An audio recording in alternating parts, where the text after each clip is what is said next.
శ్రీహరి లీలల గురించి పరీక్షిత్తు అడిగినప్పుడు శుకమహర్షి పరమాత్మకు మనస్సులో నమస్కరిస్తున్న సందర్భములోని ఈ పద్యము ద్వితీయ స్కందము నుండి గ్రహింపబడినది.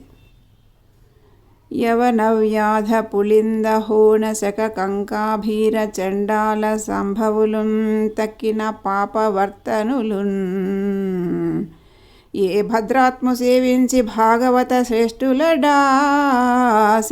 శుద్ధతనులై కళ్యాణులై ఉందురా అవికారున్ ప్రభ విష్ణున్ నాదు మదిలో నశ్రాంతమున్ మ్రొక్కెదన్.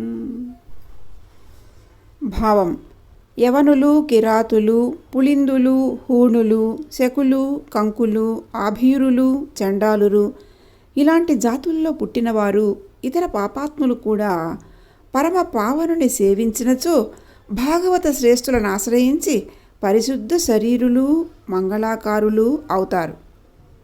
వికారరహితుడు సర్వసమర్థుడు అయినట్టి ఆ పరమాత్మకు నా మనస్సులో ఎల్లవేళలా నమస్కరిస్తాను.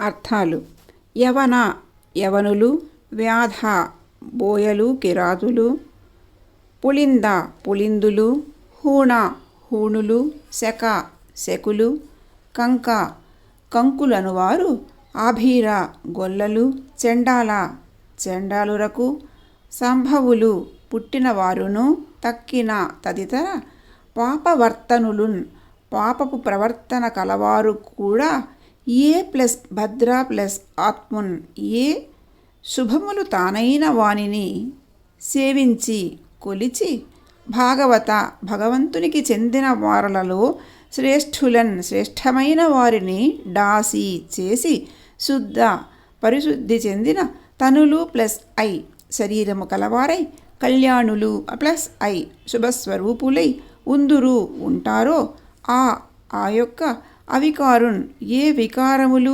లేనివానిని ప్రభ విష్ణున్ సృష్టికారకుని శ్రీ మహావిష్ణువుని నాదు నా యొక్క మదిలోన్ మనస్సు లోపల అశ్రాంతమున్ ఎల్లప్పుడూ మ్రొక్కెదన్ కొలిచెదను. యవనవ్యాధ పులింద హోణ శక కంకాభీర చండాల సంభవులున్ తక్కిన పాపవర్తనులున్ ఏ భద్రాత్మ సేవించి భాగవత శ్రేష్ఠులడాసి